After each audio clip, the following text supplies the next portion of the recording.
ব্যবসা কিভাবে হালাল, ব্যবসা ক্ষেত্রে শরিয়া কি বলে, ব্যবসা ক্ষেত্রে শরিয়ার মূলনীতি কি, এটা তো 2 ঘন্টার লেকচারের বিষয়।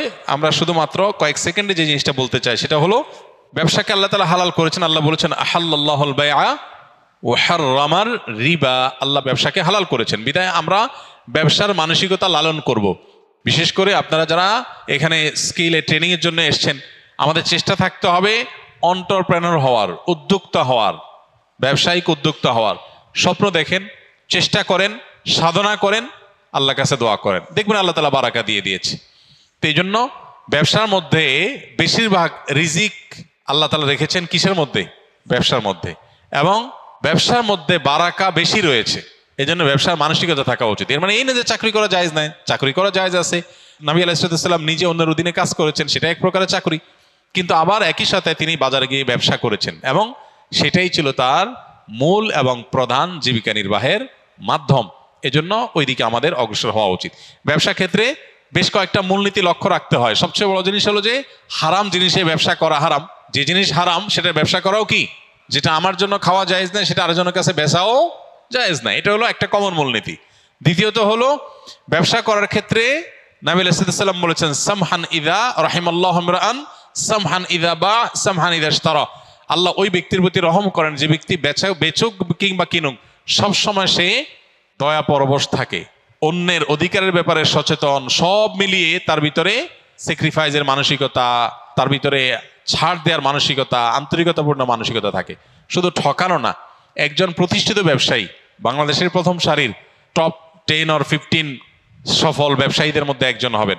ওই লোকটার নাম আর বললাম না। ওনার বিষয়ে এক ভদ্রলোক আমাকে বলতেছিলেন যে আমার ওনার সাথে একটা মিটিং ছিল, তো প্রসঙ্গত উনি বললেন যে ভাই, ব্যবসার বহু সংজ্ঞা তো বই পুস্তকে পড়েছেন, আমি ব্যবসায়ীর ছেলে এবং প্রতিষ্ঠিত ব্যবসায়ী হিসাবে আপনাকে আজকে নতুন একটা সংজ্ঞা বলে যাই। সেটা কি? বললেন যে ব্যবসা হলো সেটা যেটাতে আপনার ক্লায়েন্টও লাভবান হবে, আপনিও লাভবান হবেন। এই চিন্তা যদি করেন তাহলে তার নাম ব্যবসা। আর যদি মনে হয় যে আমি কিভাবে লাভবান হবে সেই চিন্তা করে ক্লায়েন্ট মরে মরুক, ধ্বংস হয় হোক, তাতে আমার দেখার দরকার নেই, তো এটা ব্যবসা না, এটার নাম ডাকাতি। কথা বুঝে আসছে? দিন ঠিক এই কথাটা বলে, সামহান ইযা বা সামহান ইযা ইশতারা। আপনি ক্রেতা হন আর বিক্রেতা হন, উভয় অবস্থাতে আপনার ক্লায়েন্ট যার সাথে লেনদেন করছেন তার দিকটা আপনার খেয়াল করতে হবে। আমার মনে আছে থাইল্যান্ডের ব্যাংককে একটা দোকানে একটা প্রোডাক্ট কিনতে গেছি আমি। তো যে জিনিসটা কিনতে গেছি, আমার এক নিকটাত্মী উনি অর্ডার করেছেন যে এই জিনিসটা আনার জন্য। তো ওখানে যেহেতু ওইটা আমি পাইছি, আমি দোকানদারকে বললাম যে এটা একটা নিচ্ছি, নেওয়ার পর বললাম সন্দেহ হচ্ছে আরেকটা আছে একটু বেশ কম, আমার মনে হচ্ছে যে যদি ওইটা হয়, বেচারা চাইছে দুইটাই নিয়ে যাই, এই জন্য বললাম ওইটা দাও। পরে আমাকে দোকানদার বলল তুমি যেটা নিচ্ছ আর এটা নিচ্ছ সেম জিনিস, এখানে যে পার্থক্য দেখছো এটার কারণে ম্যাটেরিয়ালে কোনো পার্থক্য হয়নি। তিনি আমাকে বুঝালেন জিনিসটা সেম, তুমি যদি নাও তাহলে ডাবল লাগলে তুমি নিতে পারো, আর না হলে তুমি হয়তো এটা নেওয়ার কোনো যুক্তি নেই, তুমি যেটা নিয়ে সেটার ভিতরে চুল পরিমাণ ম্যাটেরিয়ালে কোনো বেশ কম নাই।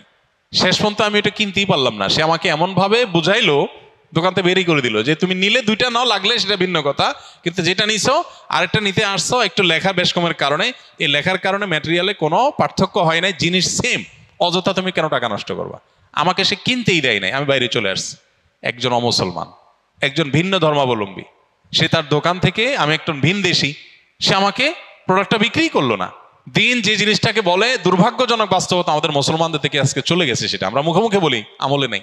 তো আপনারা ইনশাআল্লাহ কর্মক্ষেত্রে বিভিন্ন ক্ষেত্রে উদ্যোক্তা হয়ে উঠবেন।